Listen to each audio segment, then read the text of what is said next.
Hi guys! It's me, Janlyn. Pagkalabas ko nga ng gate, nandyan agad yung driver namin. Kaya naman, hindi na ako naghintay sa labas. A day in my life dito sa Saudi Arabia. Hindi ko nga namamalayan ng panahon.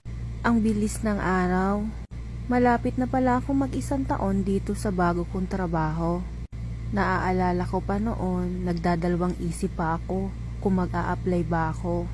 Sa kadahilan ng may trabaho pa ako dati, pero hindi sapat yung sahod. Kaya naman naglakas loob akong sumubok mag-apply. Pero buti na lang talaga, hindi ako pinahirapan. Nakisama talaga sa akin ang pagkakataon na matanggap ako.